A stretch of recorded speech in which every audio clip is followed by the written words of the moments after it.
What does it mean to be a mad lover of humanity at this moment in time? That's the question that we're going to ask tomorrow. What does it mean to be Homo Amor, to be the new human and the new humanity? What is the place for justice? What is the place for understanding and holding and being intimate with the unbearable tragedy and the unbearable pain? What are the actions that need to be taken? What is the larger vision that we need to hold? How do we hold emotions in our bodies that can rip us apart? I've been ripped apart all week, right? By unbearable pain. How do we not turn away? How do we, in the midst of all, act heartbroken and yet also be filled with, even in the midst of unbearable pain, be filled with the utter gratitude, delight of just being alive and being able to breathe and to smell and to taste and to feel each other and to talk to each other and to make sense together? What's the new opening? What traps, seductive traps, do we need to painfully avoid? And what openings do we need to step into? And friends, there are hard questions when we do sense making. And those hard questions can't be answered based on culling information quickly from social media feeds. We have to study. We have to understand. We have to read. Read, not look at quick viral pieces as they appear on the web, not read a couple of paragraphs, but to actually read, to go deep, to place our attention. To be Homo Amor is to place my attention. If I want to talk about Gaza, I want to talk about Israel, I want to talk about the West Bank, I need to know, where are these places? What is the West Bank? What is Gaza? How did they come about? Who is Hamas? What does Hamas represent? Who is Israel? What does Israel represent? What are the implications of this engagement for the entire planet?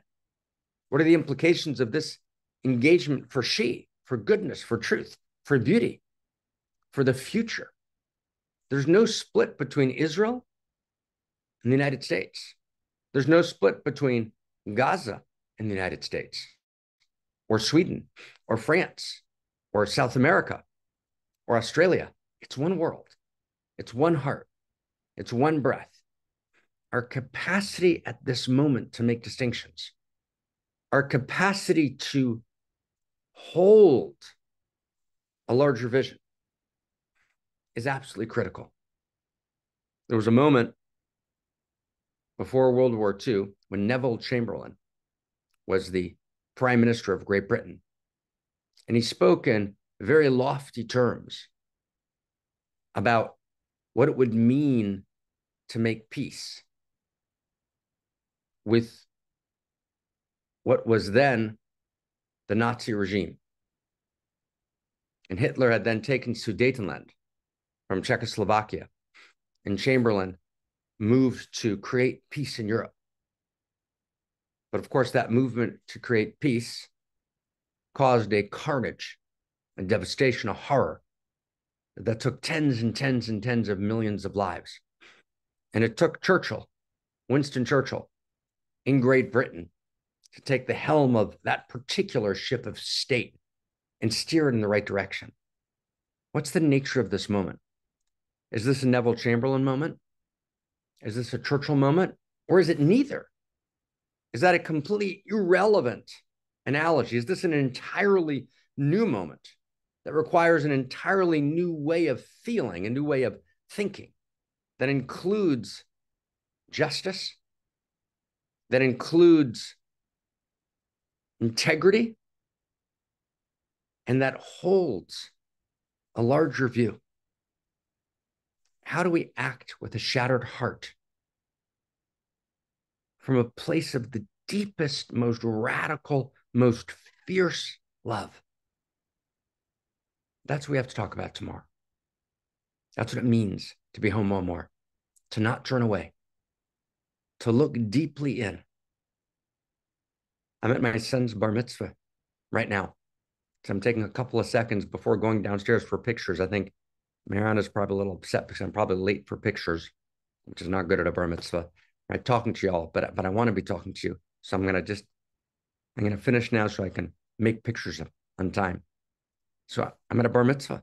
My son, Zion's getting bar mitzvah. What's our obligation today? To be filled with joy, to pour joy into Zion and to let him feel the support of friends and family and community around him. So today's a day to be filled with joy. It's a day to laugh with Zion. Sometimes to be Homo Amor, we have to laugh out of one side of our mouths and to cry uncontrollably out of the other side of our mouths. Right? It's agony and ecstasy. And we can't turn away. This is ours to do. We have to open up a new possibility. That's our conversation tomorrow. Thank you.